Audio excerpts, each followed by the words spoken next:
Welcome out to Fiddlesticks Golf Course Maintenance. Loch Ness is getting ready to open up on August 1st, and we're here to tell you all about it. On this episode, though, we're going to concentrate on the collards and greens. Not collared greens, but collars and greens. Let's go.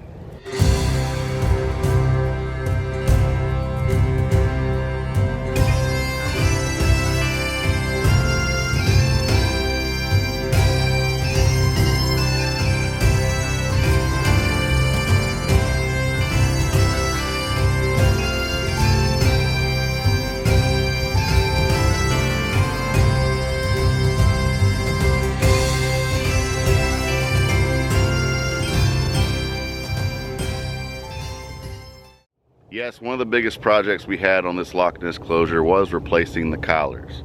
Before we could begin, back in May, you saw that we started killing the collar to remove that TIF grand.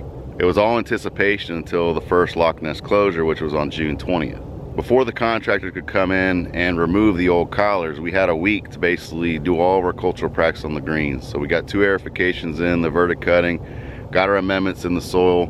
Week 2 is when the contractors came in and started the removal process of the old TIF grand collars. Now, it didn't take them just 1 week to hurry up, remove, and lay. This was a very tedious work. A lot of hand work got put in there, but basically they had to first remove the old TIF grand by side cutting it out, then take out some of the old material below. We had new mix come in that had to be placed and graded, and then after that, the actual celebration sod was laid. So some of this turf on the collars is really only 2 weeks old. This is not a full summer construction project where we closed in April and didn't open up until October, let's just say. So this turf still needs some time to heal up. Now, when you come out and play, you're gonna notice the width of this collar where the sod was replaced. That's not necessarily the exact width of what these collars are gonna look like at the end.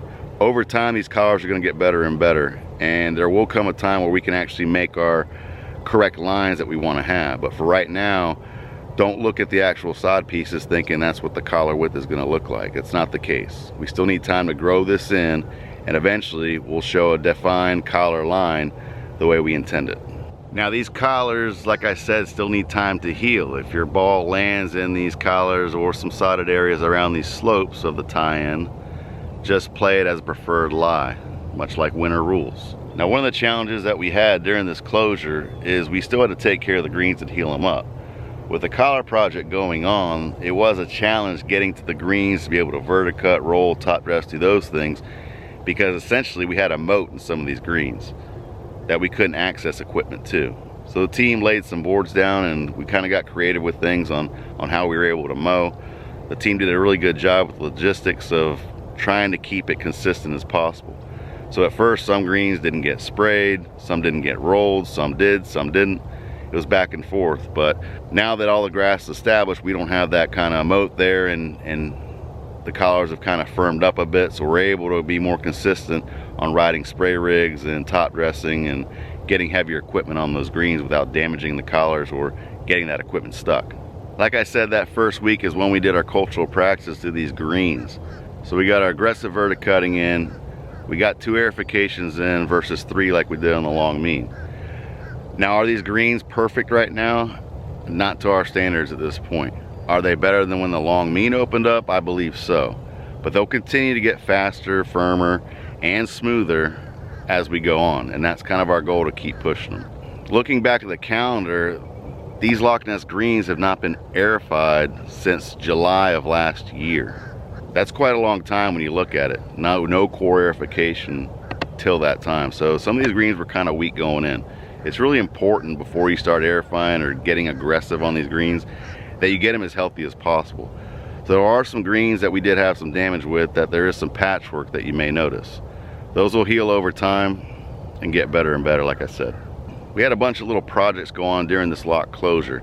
You're gonna see a lot of different landscaping. We had a new shell cart path on 6 to access the 6T a lot easier. We moved some T signs around. We top dressed the fairways. We had Big Daddy come in and bust up some of that rock a little more on this Loch Ness, rough and fairways. We installed a little bit of erosion control to test out with SOX erosion this summer. Replaced a lot of sand in these bunkers. 2 other projects that we installed were the extension of the back of number 2 green and the bunker addition to the 15th green complex. Now both these projects were recommended by the Green Committee and approved by the board. The back of number 2 would always drop off real fast right past the green and collar. So we've extended the slope but not made it as severe so balls don't go in the lake as often. Will balls go in the lake? Absolutely, there's that chance.